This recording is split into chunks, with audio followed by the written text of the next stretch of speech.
Now, some scientists, over the years, have postulated that this physical world only exists when it's observed.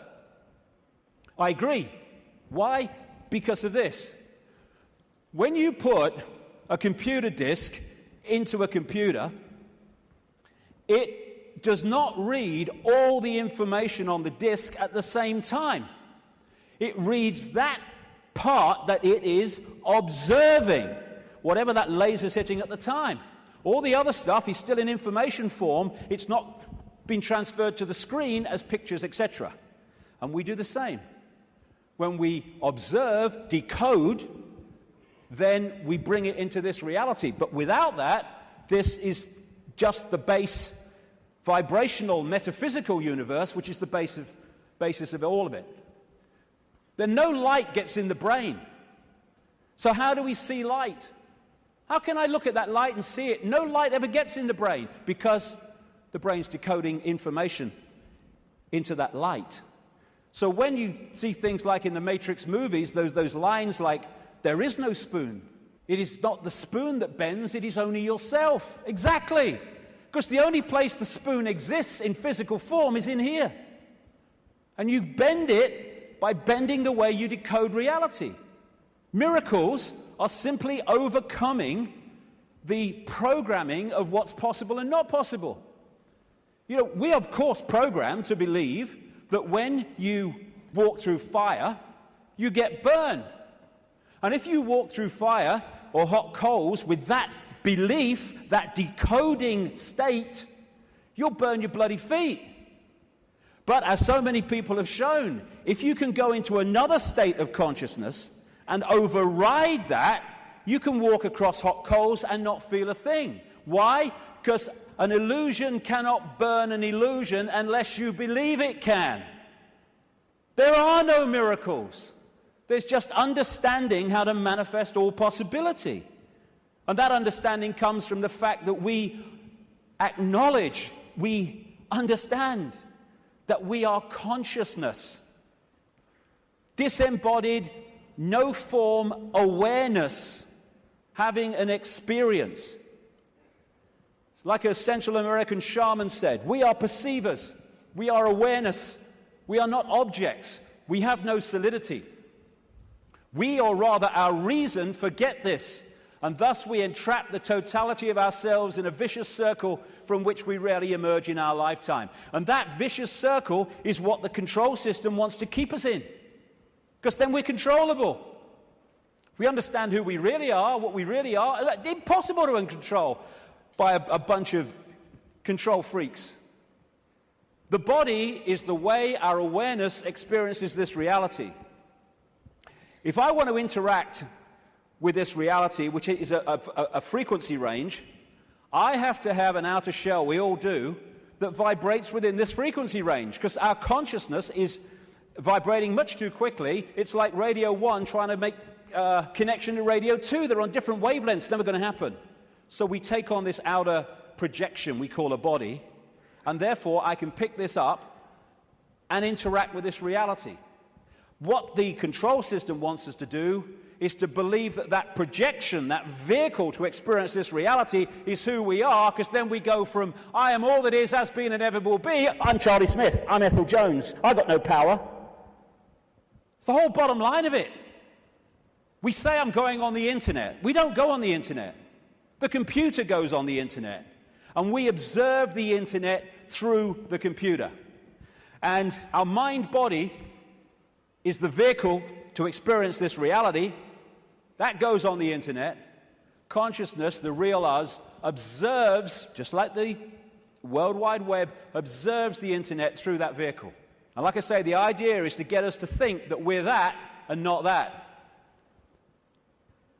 I had a vision when I was sitting in the bath a couple of years ago now, maybe. And I've asked my great friend, the brilliant Neil Haig, to knock this up from what I saw. I'm sitting in my bath, and I saw billowing energy, yellow, kind of white-yellow energy. And I took that immediately to be consciousness. Then an eye appeared in the energy, the consciousness, and then a telescope appeared. At the end of the telescope was this reality, the Earth, the solar system, whatever. The last movement was for the telescope to morph into a human body.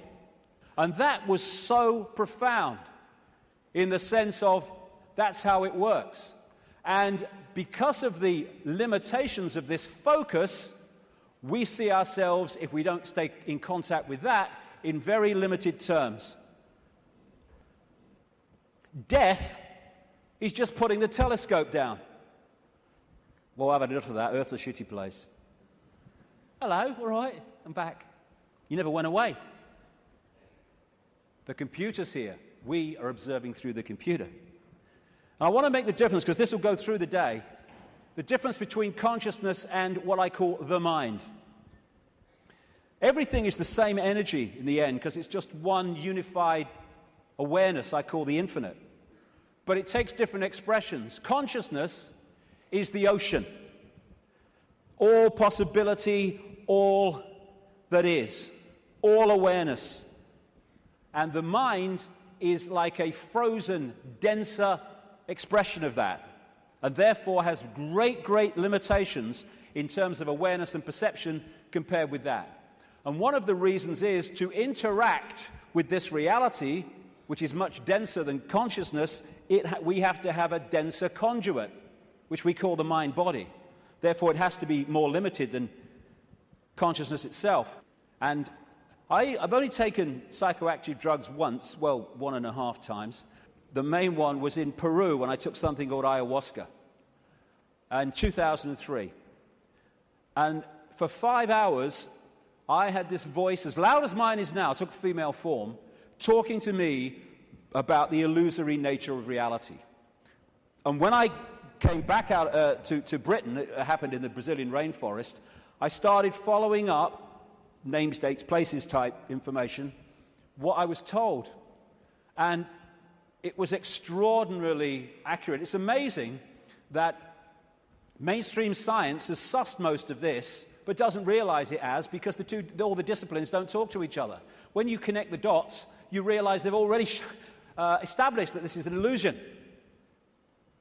But that doesn't go down well because it's too close to the truth.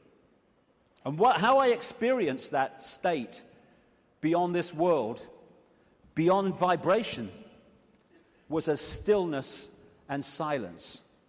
And that's what all possibility is, the stillness and the silence. There was a great line that voice said to me when it was explaining the nature of reality. It said, if it vibrates, it's illusion. If it vibrates, it's illusion, because our core level is stillness and silence. I experienced that. Amazing feeling. There are no negative emotions, there's no fear, there's no worry about not making the rent and all this stuff. They've all gone in that realm. That's where they want us, and that's where they've got so many people, the vast majority, in that state, in a false identity. The world looks so solid, I grant you, but it can't be. It can't be, even though it seems to be. And if you bang your head on the wall, again, like walking through the fire, believing you're going to get burned, bang, you'll bang your head. But it can't be, because the world is made up of atoms, and as quantum physicists have shown, atoms have no solidity. How can something which is basically empty space make up a solid world? It can't. The reason it appears to is because the information in the waveform metaphysical universe is decoded through into apparent solidity. Again, it's just the way we decode reality that gives it form. We take information from a disk, we put it on the screen, it seems to have time-space solidity. But it doesn't. It's just information being read, and that's exactly what's happening to us. The reason it appears solid and it appears three-dimensional is because we live in a holographic world. We see holograms, you can buy them in the shops, where they appear to be three-dimensional, but actually they're not. It's just the illusion of the way they're made. And how they make them is they have a laser, part of it goes across the object they want to photograph, another part goes directly onto a photographic plate, and then the part that's passed across the object goes onto that plate, and they collide. Those two parts of the laser collide, and they create, here we go, a wave form. We call it in holographics an interference pattern. It's like dropping two pebbles in a pond, and then the waves they create collide, and that is a waveform representation of where those pebbles fell, how heavy they were, how high they fell from, etc., how big they were, etc. And this is what the waveform, again, looks like on a holographic print. It's information. It seems to be nothing. It looks like a fingerprint, appropriately, actually. But what is it? But you fire a laser at that, and suddenly a three-dimensional, and the best of them, a very solid-looking image comes up. This is we create our reality. It's holographic. This guy is in an Australian city, I think it was Melbourne, but he was projected as a hologram onto a stage in Adelaide. This is one that CNN did. So we are creating a holographic version of this information, just like a hologram does in our heads. That's where it comes from. It's this construct.